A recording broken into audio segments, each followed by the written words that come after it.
भई आपने चीज़ ऑब्ज़र्व करी होगी काफ़ी बार कोई भी चीज़ बैन हो जाती है ना, तो काफ़ी उसके ना नेगेटिव इफ़ेक्ट्स आपको पता चलते हैं। ऐसे ही जो पायरेसी है ना, जब आप उसको बैन करने की कोशिश करते हो, तो भी काफ़ी सारी चीज़ें होती हैं जो लोगों को बाद में पसंद नहीं आती। तो आज उसी बारे में डिस्कस करें। तो पहले तो यही बात करते हैं कि बैन क्या कहते हैं, आप पहले तो बैन करके दिखा दो पायरेसी यार। इतना ज़्यादा मुश्किल है ना पायरेसी को बैन करना।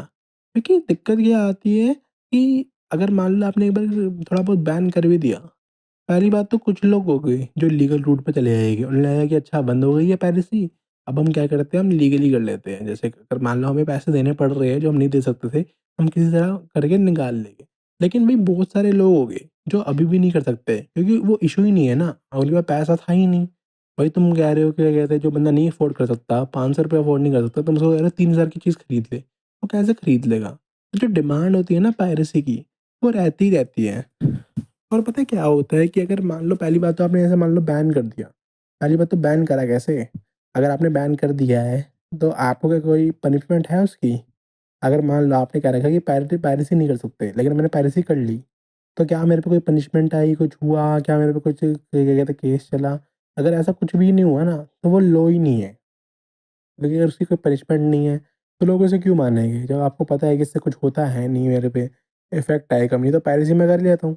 और भई सबसे बड़ी बात है कि आप ऐसे बैन कैसे करोगे? जैसे मान लो कोई पायरेसी की वेबसाइट थी, आपने उसे बैन कर दी, अब होगा क्या कि काफ़ी सारी और वेबसाइटें खुल जाएगी, सिमिलर नेम से या दूसरे नामों से या अलग-अलग जगहों पे, जो आपको एक बंद करोगे तो 10 खुलेगी। ऊपर से काफ़ी सारे लोग जो है ना, जो पहले पायरेसी नहीं कर रहे थे, लेकिन वो बस मतलब क्या कहते हैं, बस वो पायरेसी देखते थे, लेकिन वो अपनी वेबसाइट नहीं चलाते थे। उनको लगेगा कि अच्छा ये वाली वेबसाइट बंद हो गई है, तो एक काम करता हूँ मैं खोल देता हूँ।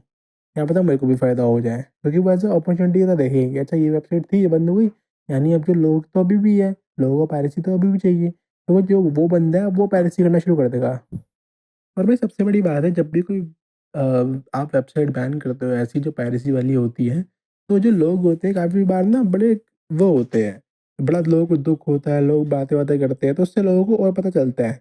जो बंदे पायरेसी नहीं भी करते उनको पायरेसी के बारे में पता चलता है और वो भी सोचते हैं कि अरे मैं भी पायरेसी कर लेता हूँ। अगर और उनको थोड़ा-सा क्या कहते हैं, वो भी होता है कि लोग उन्हें सपोर्ट भी करते हैं। जो पायरेसी वाले लोग हैं उनको तो पहले ही गुस्सा चढ़ रखा है, तो वो तो कहते हैं अब तो मैं और पायरेसी करूँगा। आपने मेरी बंद करी ना, आप मेरे पे दबाव डाल रहे हो। पहले तो मैं फिर भी चलाता, अब तो मैं पक्का पायरेसी करूँगा। भाई मैं इसका एग्ज़ाम्पल देता हूँ, एक ना बहुत टाइम पहले एक ना ऐड आई थी, you wouldn't steel a car. मतलब उसमें ये था कि ऐसे बोल रहे थे कि क्या कहते हैं, डीवीडी चलनी, कोई भी डीवीडी आपको देखनी है तो उससे पहले आपको पहले ये एक ऐड देखनी पड़ेगी। जिसमें वो कह रहे थे कि आपको मतलब पायरेसी करनी गलत होती है, ये होती है। तो लोगों को क्या हुआ, लोगों को पता चला कि अच्छा पायरेसी कर सकते हैं, उनको पता ही नहीं था कि आप ये चीज़ें फ्री में भी ले सकते हो। तो उससे वो ज़्यादा चीज़ फैल गई। तो काफ़ी बार डिस्कशन करना या उसको बैन करना, काफ़ी बार उसको और पॉपुलराइज़ कर देता है चीज़ को। अब ये तो बात हो गई कि आपने पायरेसी को किसी तरह क्या कहते हैं बैन क्या कहते हैं, आपने कोशिश करी लेकिन कर नहीं पाए। अगर मान लो किसी तरह आपने बैन कर दिया और पूरा बैन कर दिया और आपने लॉज़ भी अच्छे लगा दिए कि अगर कोई पकड़ा बंदा गया तो उसको जेल हो जाएगी, कुछ भी हो जाएगी या उसके ऊपर बहुत बड़ा फाइन लगेगा। इससे बहुत 1% या 0.1% ही लोग करना शुरू करे पायरेसी। तो क्या होगा? भाई तो भी दिक्कत है, क्योंकि पहले-पहले तो ना जो आपकी कंपनी है वो कहे कि अरे मुझे प्रॉफ़िट ज़्यादा आ रहा है। क्योंकि काफ़ी सारे जो लोग जो पायरेसी कर रहे थे, अब वो कहे कि यार अब तो पापा कोई चारा ही नहीं है। अब चाहे एक्स्ट्रा पैसे देने पड़ रहे हैं, चाहे मेरे अपने क्या कहते हैं जेब से बढ़ के पैसे देने पड़ रहे हैं, मैं देने को तैयार हूँ। लेकिन लॉन्ग टर्म में ना आपको इतना नुकसान होगा, आपकी पूरी-पूरी इंडस्ट्री ढह जाती है भाई।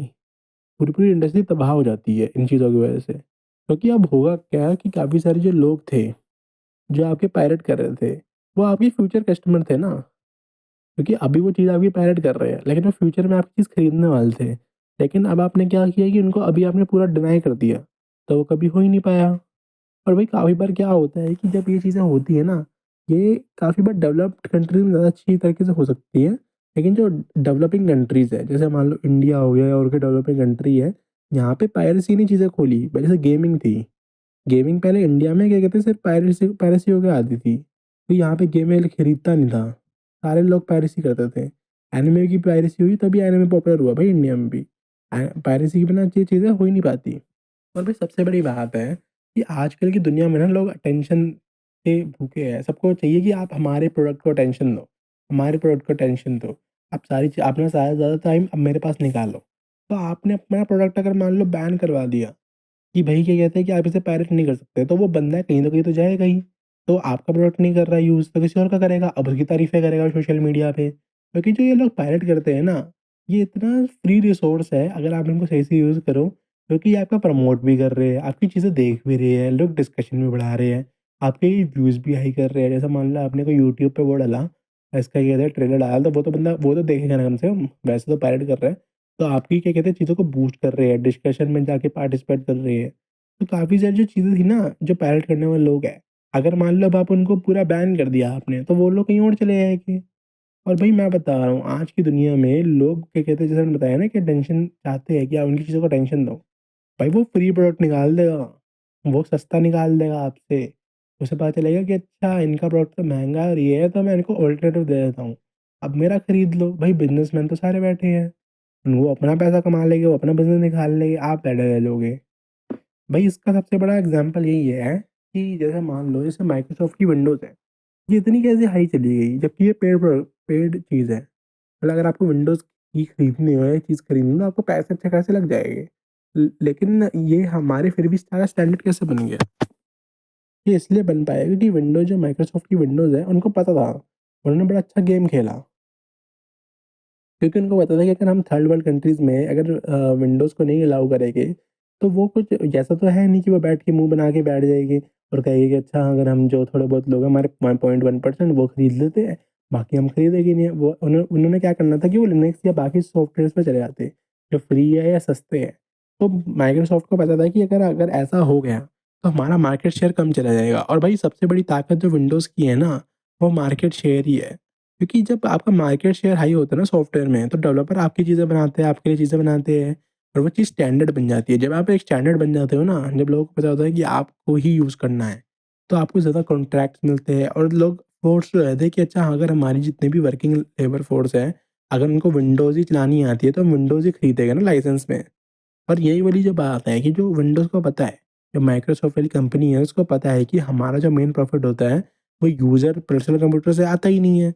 हमें तो जो कंपनीज़ के बड़े-बड़े कॉन्ट्रैक्ट मिलते हैं, उससे हमारा कमाई होती है। तो इसलिए उन्होंने क्या किया कि जो पायरेसी है ना, उसको स्ट्रैटेजिकली यूज़ किया, ताकि वो क्या कहते हैं अपनी ब्रांड को बनाए रख सके और उसको आगे लेके जा सके।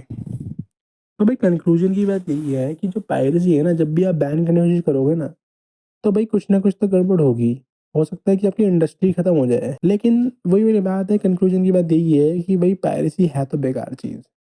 अगर आपने कोई चीज़ बनाई है और कोई और बंदा जिसने कोई मेहनत नहीं करी, उसने बस उस चीज़ को लेके कॉपी करके 10 लोगों को बाँट दिया और उसमें उसने पैसा भी कमा लिया और वो आप आपको 1 पैसा 1 रुपया भी नहीं मिल रहा उससे। तो आपको तो गुस्सा आएगा ना यार, सारी मेहनत मैंने करी, ये इसने मेरी चुरा ली।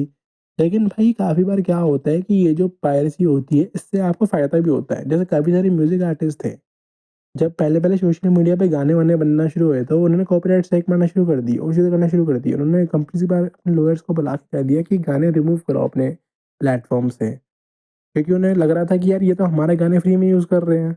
लेकिन उनको बाद में रियलाइज़ हुआ कि वो कितनी बड़ी मिस्टेक कर रहे थे, कितनी बड़ी गलती कर रहे थे। क्योंकि अब क्या हो रहा है कि जब भी मान लो कोई नया गाना होता है, अगर वो किसी यूट्यूब रील या क्या कहते हैं इंस्टाग्राम क्या कहते हैं शॉर्ट जो भी होता है, उस पे अगर फ़ेमस हो जाए, तो क्या कहते हैं वो गाना इतना मशहूर हो जाता है, गाने लोगों को पता है टिकटॉक की वजह से चल रहे हैं।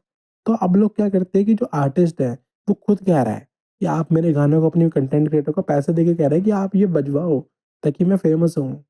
इसलिए जो पायरेसी है ना, बड़ा कॉम्प्लेक्स सब्जेक्ट है। लगता तो ये बुरा है, लेकिन यही चीज़ काफ़ी बार हमारी चीज़ों को प्रमोट भी करता है। इसलिए कहीं की जगह पे पायरेसी अच्छी भी होती है।